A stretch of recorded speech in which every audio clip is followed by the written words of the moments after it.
Shalom saudara terkasih dalam Tuhan Yesus Kristus. Salam jumpa bagi saudara seiman. Gimana kabar saudara-saudaraku? Saya berdoa roh, jiwa, dan tubuh saudara dalam perlindungan Tuhan kita Yesus Kristus. Amin. Saudaraku, luar biasa cara Tuhan memanggil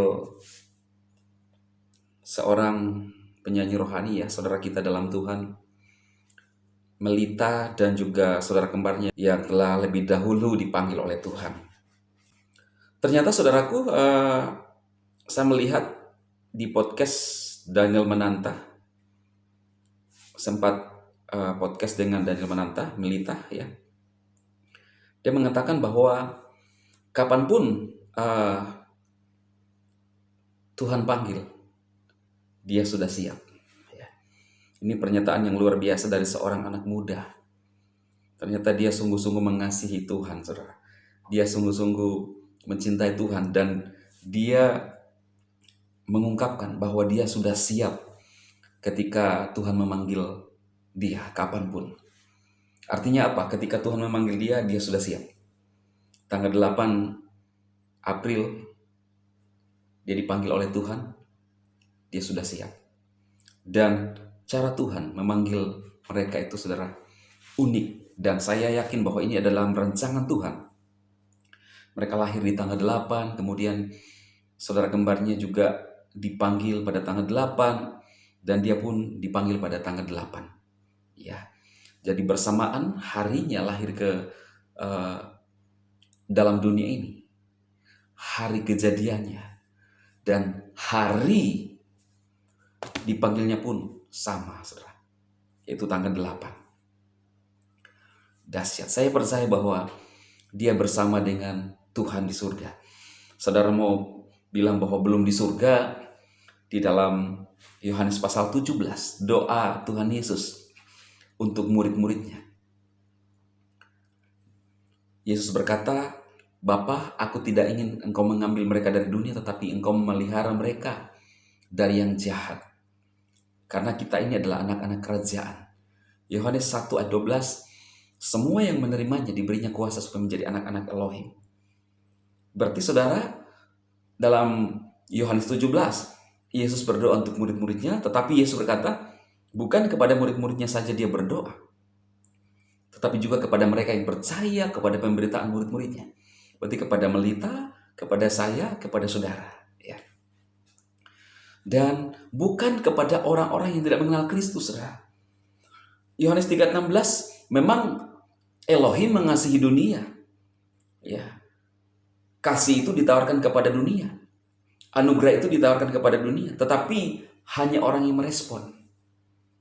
Jangan sampai saudara disesatkan dengan pernyataan ajaran Kristen progresif sekarang. Dia pun memakai ternyata Yohanes 3:16. Tapi dia tidak menjelaskan secara keseluruhan. Kita harus lihat Yohanes 3:16, 17, 18, saudara. Karena begitu besar kasih Elohim akan dunia ini, sehingga ia telah mengaruniakan anaknya yang tunggal. Jangan sampai di situ. Ada lanjutannya. Supaya setiap orang yang percaya kepadanya tidak binasa, melainkan beroleh hidup yang kekal. Jadi anak tunggal itu, percaya kepada anak tunggal itu tidak titik, tetapi masih koma.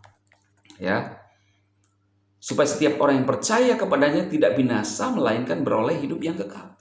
Jadi supaya setiap orang yang percaya. Siapa yang percaya? Setiap orang yang percaya. Tapi kalau orang yang tidak percaya, ya tetap di bawah hukuman. Jadi jelas, saudara, orang yang mengakui Yesus Tuhan yang akan diselamatkan, yang percaya kepada penebusan, saudara ya. Saudara baca dalam Yohanes 3:16, 17, 18 itu jelas sekali ya. Nah, jadi pertanyaan bagi kita yang masih hidup, apakah kita sudah siap juga ketika Tuhan memanggil kita, saudara? Di dalam sharing-sharing saya, live saya, atau khotbah-khotbah saya menyampaikan kepada saudara bagaimana kita harus hidup sungguh-sungguh, hidup benar. Kita tahu bahwa pergumulan melawan sesuatu hal kedagingan itu memang berat. Tetapi ketika kita berserah kepada Tuhan, kita hidup kudus, maka Tuhan memampukan saudara untuk berjalan di dalam kebenaran Tuhan. Tuhan tidak ingin kita hidup baik, saudara. Tapi Tuhan menginginkan kita hidup benar. Bagaimana kita tahu bahwa kita hidup benar? Kita melihat firman Tuhan. Ya, firman Tuhan adalah ya, dasar iman Kristen yang tertinggi. Dalam 2 Timotius 3:16, segala tulisan yang diilhamkan oleh Elohim bermanfaat untuk mengajar, memperbaiki kelakuan, mendidik orang dalam kebenaran, menyatakan kesalahan. Hanya Alkitablah yang tertinggi bagi iman kita untuk kita tahu bahwa apakah kita hidup dalam kebenaran. Karena itu saudara, jangan menyimpang dari kebenaran firman Tuhan. Kalau Kristen progresif berkata bahwa ini bukan yang tertinggi atau kunci surga, bagi kita ini adalah tuntunan ilhaman Roh Kudus yang sempurna untuk membawa kita kepada kebenaran. Karena itu saudaraku, menurut saya Kristen progresif bukanlah ajaran yang dimaksudkan oleh Tuhan Yesus. Ya, itu menurut saya itu sudah di luar ajaran Alkitab, menyimpang. Sehingga bagi saya saudaraku, itu penyesatan.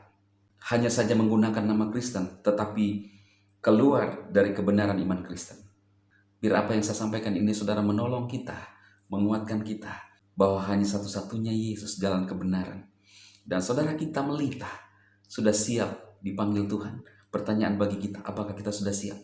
Mari hidup dalam kebenaran, sehingga pada saat waktunya itu tiba, maka kita pun siap bersama-sama Dia dalam kerajaan. Saudara adalah anak, maka saudara berhak menerima janji warisan kerajaan Elohim.